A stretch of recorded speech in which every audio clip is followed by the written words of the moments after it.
This ceremony marks the successful completion of a long journey in this region to eradicate polio. It also marks one of the biggest public health achievements. India's determination to achieve the impossible, to go from the world's heaviest burden of polio cases to zero. When you look at it against these challenges, India's achievement is truly an epic success story, a proof that any country that really wants to can defeat polio. India has shown the world that there is no such thing as impossible. This is likely the greatest lesson and the greatest inspiration for the rest of the world. India's leadership in polio eradication is widely appreciated and warmly welcomed, especially by the 194 countries in WHO.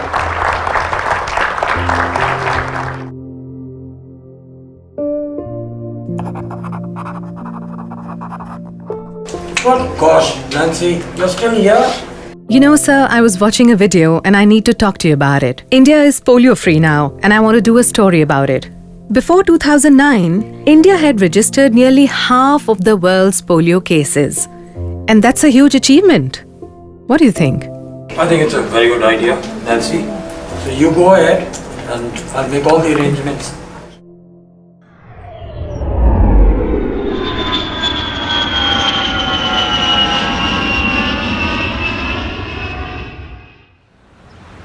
Let me introduce myself to a country where unity in diversity is a way of life. Namaste, India. My name is Nancy, a journalist from Sweden, and this is Sumit, my assistant. I have come here to learn how India has successfully eradicated polio. Be a part of our journey, which is expected to be an inspiring one.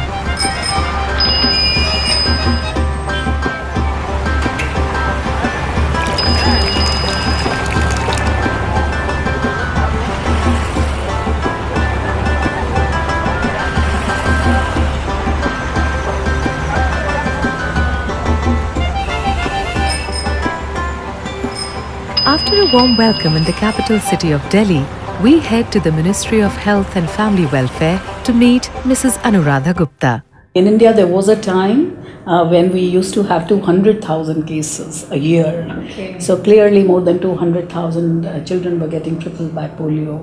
And that was around 78, 79, 1978. So when we started out in 1995, we realized it was a massive mammoth task in a country which is so large, where the annual birth cohort was so large. And therefore clearly we innovated a lot. We new strategies. How do you track children everywhere? How do you reach those populations which were so resistant? And with the result that in 2009, though a number of polio cases annually had come down from 50,000 to 741, we still had the world's highest polio burden, and the polio incidence in India was the largest globally, and we also accounted for half of the global polio cases. So clearly our next challenge was, how do we reach a position of zero polio in this country? And that didn't seem easy at all, because there were experts now who had started to believe that India would not be able to stop polio at all. WHO has been a lead technical partner to the government in this whole endeavor. So there has been a very tight connection and coordination happening between the WHO and the government at all levels. Mm-hmm. In fact, in 1997, the special project has been set up, collaborative project between the government and WHO, National Polio Surveillance Project, which was established to actually help government at all levels, district, state and union level, to do a proper surveillance of the polio cases, but also to help in mass vaccination campaigns. Surveillance played a major role in the success that India has achieved in polio eradication. The surveillance helped to understand what kind of polio viruses were circulating and the areas in which they were circulating, the populations that were getting affected by the polio viruses.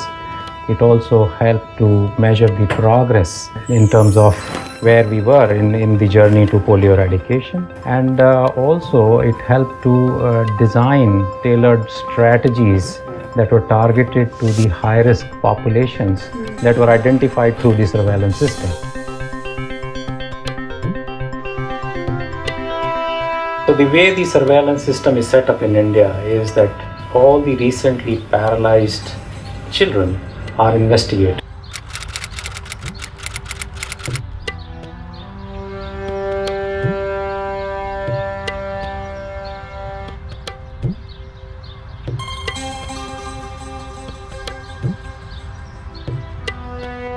Each case of acute flaccid paralysis that gets reported through the system is promptly investigated. This investigation happens usually within 48 hours of its notification to the system. The surveillance system in India had the support of the WHO's National Polio Surveillance Project, which is a project that was established in 1997 and currently has more than 350 surveillance medical officers that are engaged with the sensitization and training of these reporting sites. They make active surveillance visits to these 40,000 reporting sites.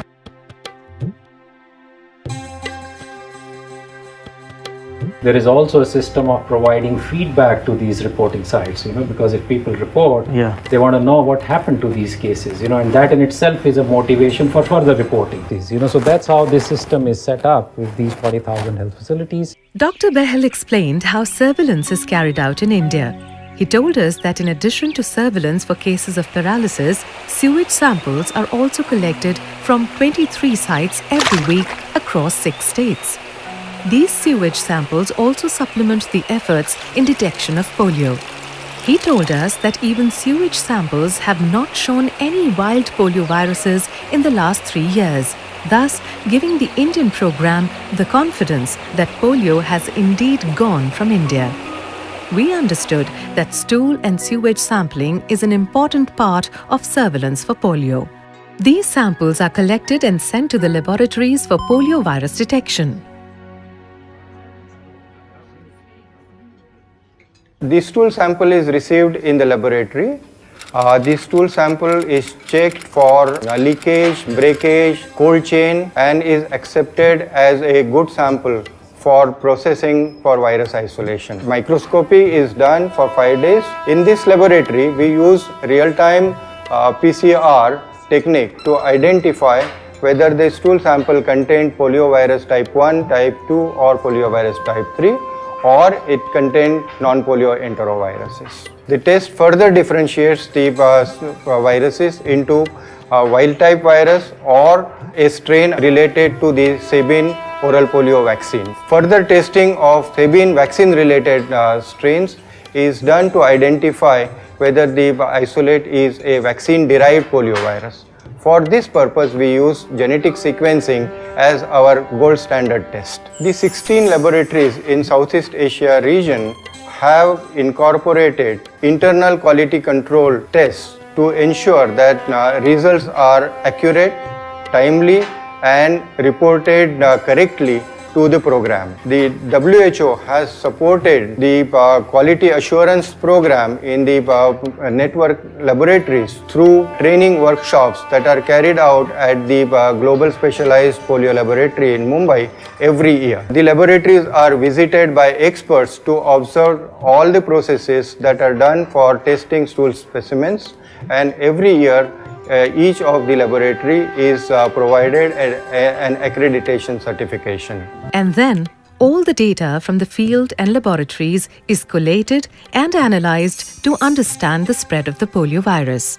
An important component of the analysis is to identify the populations at high risk and whether the eradication efforts are on the right track. Let's hurry, else we'll miss the train.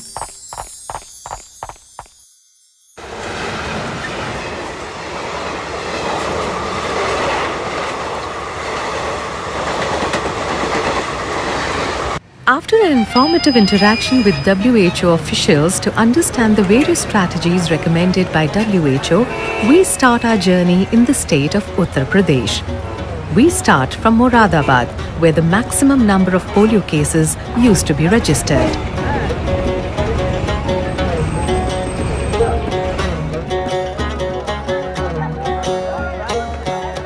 As we stepped out of the train at Moradabad, I saw vaccinators at the station, vaccinating children up to 5 years of age. Out of curiosity, I asked the vaccinator about the 2 drops of polio vaccine and the mark that they put on the little finger of the left hand of children. The vaccinator explained that this is a standard procedure followed for vaccinating and identifying the vaccinated kids. It was amazing to see that the vaccinators were not only inside the station but also outside to find children who might have been missed so that they could be vaccinated. We learned that the program faced many challenges in the past in Uttar Pradesh, one of the 2 historic polio reservoirs in India. These include refusal by certain communities to get their children vaccinated against polio. Innovative strategies were launched for mobilizing these communities. I spoke with Dr. Ashish, a surveillance medical officer working with WHO in Uttar Pradesh, to throw more light on the subject. WHO, along with UNICEF and other mobilization partners, we identified certain group of people who have influence in the community. Especially we included religious leaders, ration dealers, kotedars, and educational communities leaders who have influence in the community, and they support our program. Can we meet some of these influential people? Yeah, if you wish, we could go to our Shahar Imam. आज polio रविवार है। 5 साल से कम उम्र के बच्चों को लेकर पोलियो बूथ पर वक्त पर पहुंच जाइए।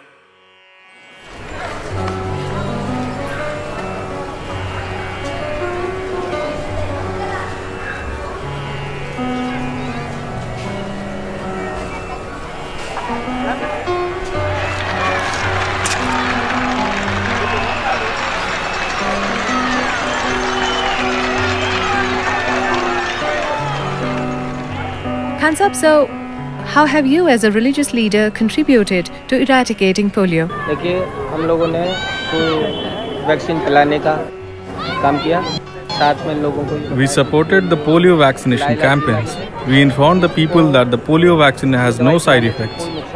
But a child once affected cannot be cured. So it is your responsibility to get polio vaccines for your children for good health and a better life. Rotary's role can be categorized in 3 broad ways. The first category would include advocacy, political advocacy, advocacy with bureaucrats, and advocacy with religious leaders. The second broad category would be social mobilization, that is to get parents to bring their children to the booths. And the third would be help during operations. How do we keep our children healthy and care about their health? Polio is a disease which cannot be cured. Many health organizations are extensively working on this issue. And it's now our responsibility to get our children up to 5 years of age vaccinated against polio. तो हर शख्स को चाहिए कि अपने 0 साल से लेकर 5 साल के बच्चों को पोलियो की दवाएं जरूर पिलाएं. After the inauguration of a polio booth by a religious leader, children gather from neighborhood to get vaccinated. What was interesting is the important role that the local kids play in mobilizing other children to get vaccinated at the polio booth. 1, 2, 3! 1, 2, 3!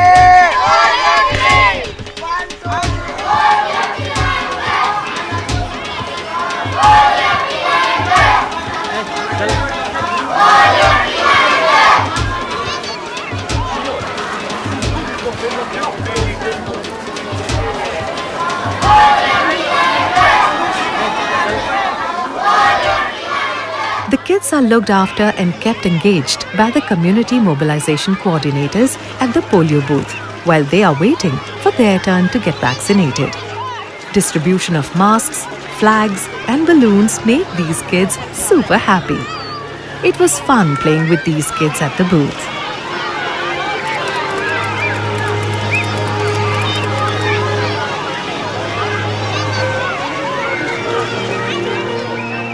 Let's find out how WHO officials keep the vaccinators and community mobilization coordinators engaged and motivated to perform their job efficiently and effectively. How long have you been working here? I'm working for polio eradication since the last almost 10 years. It's a long time. Did you ever get any training? Yes, we are trained before every round by WHO and the government. Didn't get bored after 10 years? No, training teaches us something new every time and it makes the work more interesting. A community mobilization coordinator spoke about the process through which they track newborn babies who are most vulnerable to the disease. Apart from this, a detailed list is prepared to keep a tab on guests coming in to the household along with the number of kids. Accordingly, even the guest kids are vaccinated. We have been leading as the communication specialist in this and technical partner in this endeavor. And from the beginning, maybe it goes back at least over 10 years ago, there was the recognition that there was a real issue with demand for polio vaccination. And one of the key elements has been the creation of what we call the SMNet. It is a social monitoring network that has been put in place. And this group, in fact, is 8,500 strong women group. Okay. And they all come from the hard-to-reach communities. So they are from the communities, they know the language, they know the culture, they have their own network. They have been able to identify every child, follow up the child after the first round of immunization and the subsequent round. And as a result, over the years, we've been able to cover 99% at all time of children to be immunized. So that's a major contribution that UNICEF, in support of government, have been able to put together. The second one, which is in support of the first contribution, is to associate the mass media. And what we chose is a unique branding.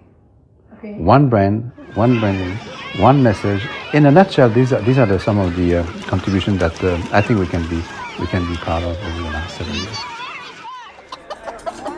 And now the search begins for those who could not or did not make it to the polio booth. The vaccinators go to the locality and gather all the information like how many children are there in the house, whether they have been vaccinated or not, and if not, then the children are vaccinated on the spot.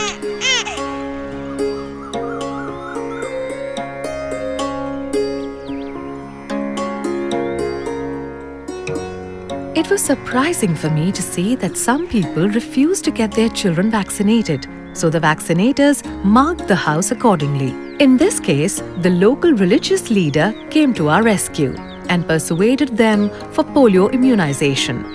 After which, they relented and accordingly the mark of the house was changed.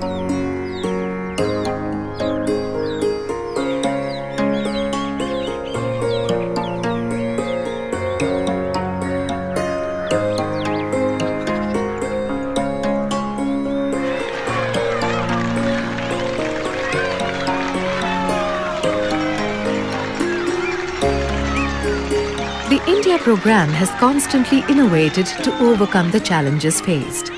One of the challenges has been to reach out to migrant communities as they are constantly on the move.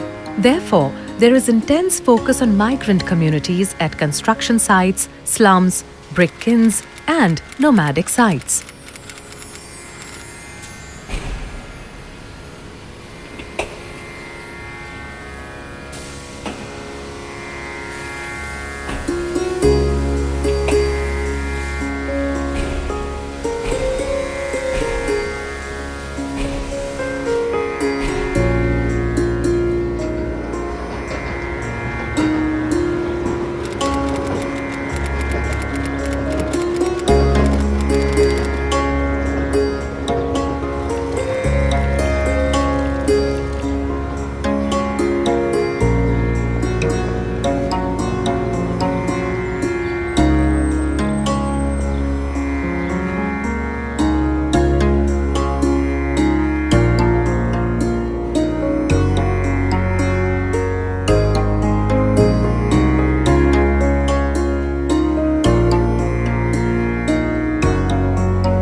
After finishing the visit to the locality, a detailed report is presented to the supervisor by vaccinators, while the surveillance medical officers and monitors from WHO visit some of the areas to cross-check the information and assess if any children have been missed. It was important to know how the vaccine is distributed amongst the vaccinators on time. For this, we visited a vaccine storage point at 3 a.m. in the morning.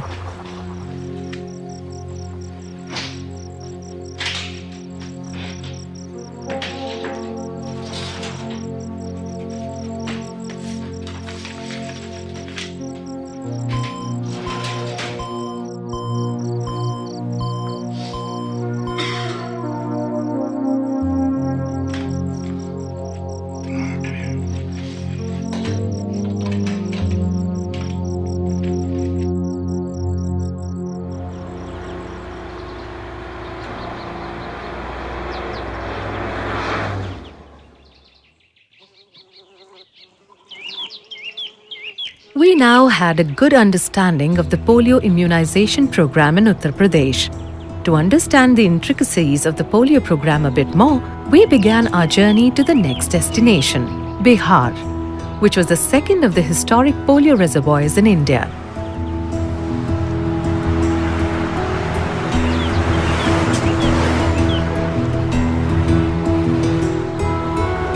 As I was traveling to Bihar, I recalled the information given by the officials in Delhi. And this they were saying on the strength of the fact that we had two states, Bihar and Uttar Pradesh, where polio transmission was very intense. They had come to be regarded as incubators of polio virus. And regardless of the fact that the rest of India had virtually become polio-free, Uttar Pradesh and Bihar actually were responsible for the spread of polio in many other parts of the country also. In UP and Bihar states, obviously the conditions and context in those states where you have also poor sanitation conditions and high diarrheal rates and a lot of marginalized and migrant populations, high population density, very high birth rate. So those factors together have made it very, very difficult.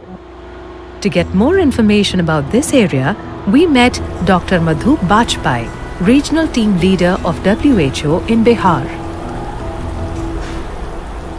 Yes, you must be aware that in Bihar we have got 38 districts, and the worst part is that out of 38, 30 districts are flood-prone districts, and the effect of that flood is somewhere around 3 to 5 months. That how we are going to reach these access compromised areas. We wanted basically to increase our reach. So what we have done, we have established 56 satellite offices. So first of all, we have prepared these maps. After that, we have established satellite point according to our maps. Once we have established that, we have started using these offices. Like primary health center is very far from, suppose 10 villages or 20 villages, and it takes 3 hours or 4 hours. So this activity starts early in the morning, somewhere around 3:30 a.m. Here we don't have a facility of other states, like we don't have a big deep freezer. So for that, what happens, we go to ice factory, where this contract was given to the particular ice factory by the medical officer in charge. So at 3:30 a.m. they send it to the primary health center, which is the first cold chain point for that particular block. They start distributing these vaccines to some sub depot. You know, there is a need of head loader who can load cold box on the head. The head loaders take these cold boxes for dispersal. Keeping the geographic challenges in mind, different areas have different modes of vaccine distribution. In this village, the boxes are carried on a bicycle, which is further transported to the other side of the river on a boat.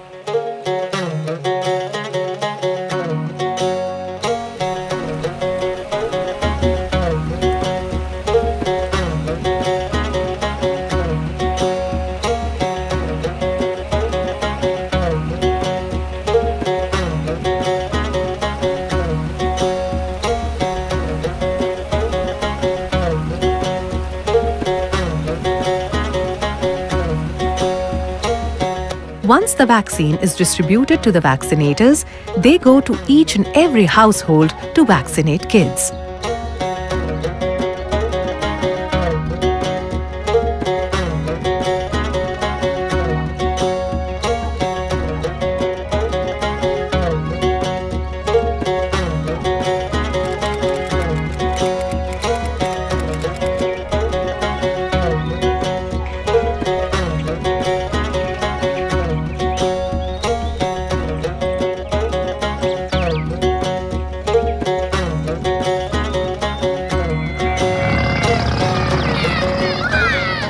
Bihar does not have polio booths. However, after conducting house-to-house visits, one vaccinator stations herself at a prominent location in the village called Pratirakshan Sthal to reach out to the children passing by, while her partner goes back to houses where children could not be found in the morning. The WHO representative to India also told us about that one thing which was most critical for the successful implementation of these polio campaigns in the toughest polio battlefields of the world. Monitoring and evaluation. So the whole accountability framework which has been designed around this project has been critical in terms of making sure that strategies are not just declared but implemented, monitored, and the deficiencies are found and the solutions are put in place. To witness the monitoring process that plays an important role in polio eradication, I'm going to the village along with WHO monitors once again on bikes.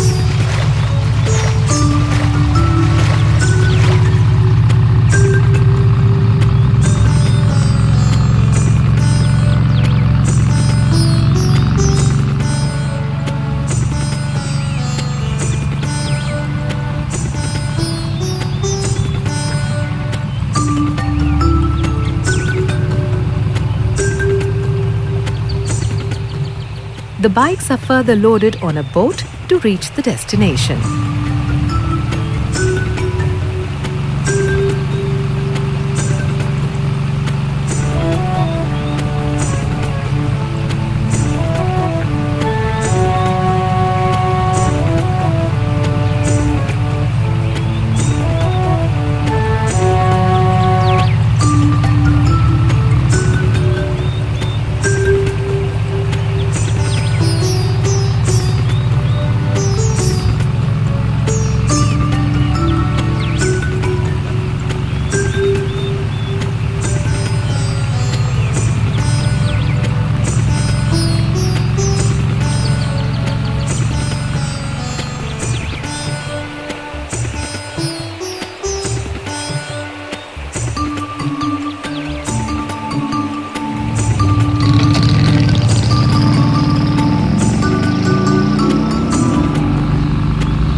As a part of the process, supervisors meet over a cup of tea in the evening to take stock of the gaps identified during the day and plan for action the following day.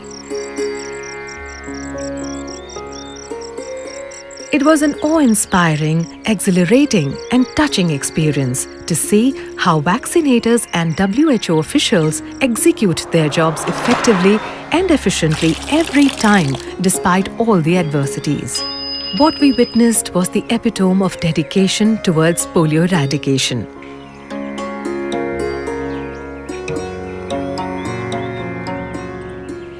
Owing to the tough terrain and floods in the area, the vaccinators carry the vaccine carrier in one hand and swim across the river to reach temporary field huts called basas, where some villagers station themselves with their kids for the whole day during the crop season.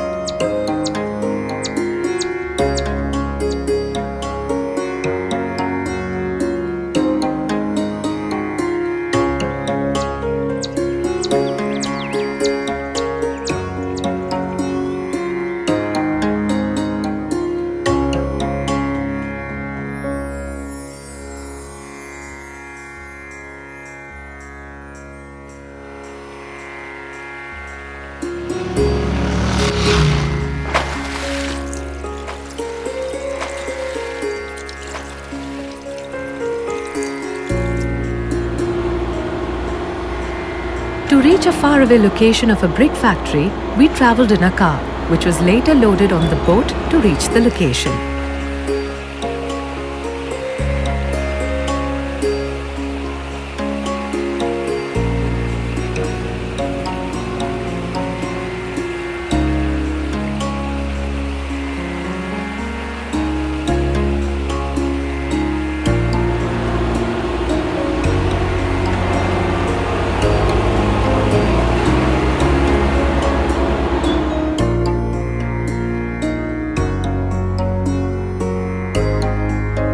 We sought permission of the factory manager to enter the premises and vaccinate the kids.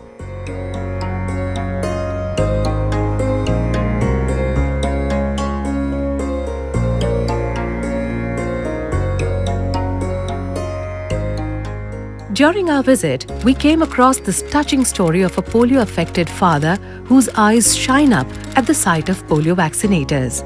The man rushed inside a hut and brought his kid out for vaccination. The father wanted to ensure that the child does not go through the same suffering as he has, and hence he gets his kid vaccinated every time.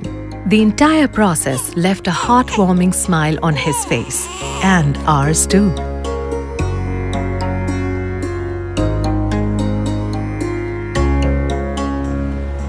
We now move to Mumbai to witness a special program to vaccinate street children at night, perhaps the only one of its kind in India.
And now we head to our final destination, Wagah border in Amritsar.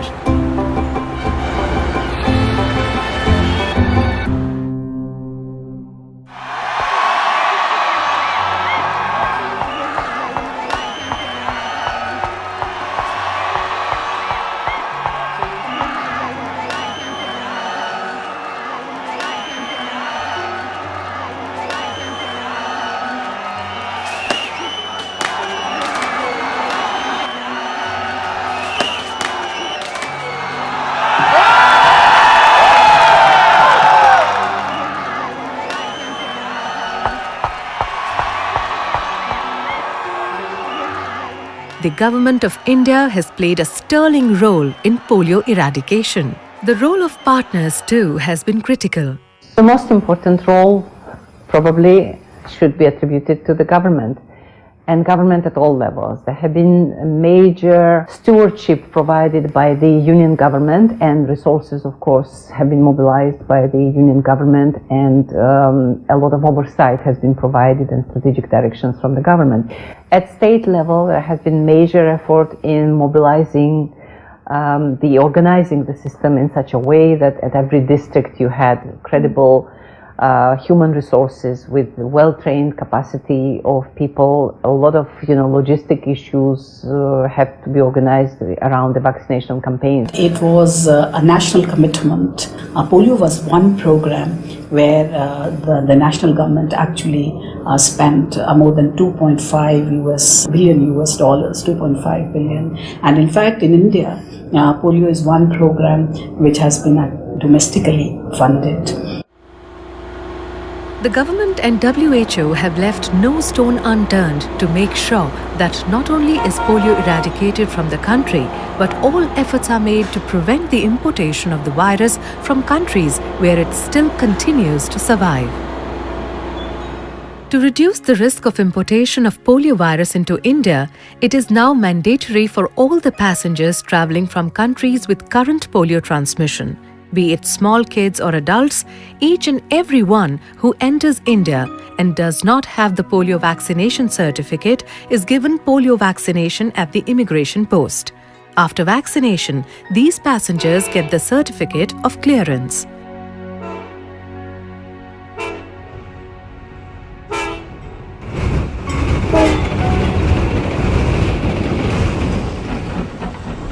At 102 border crossing points between India and its neighbouring countries, polio drops are provided at special vaccination posts round the year.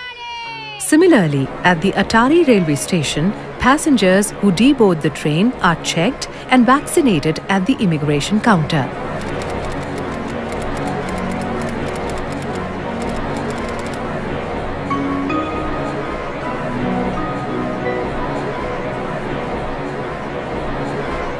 This marks the end of my physical, educational, emotional, and inspiring journey to the polio-free land of India.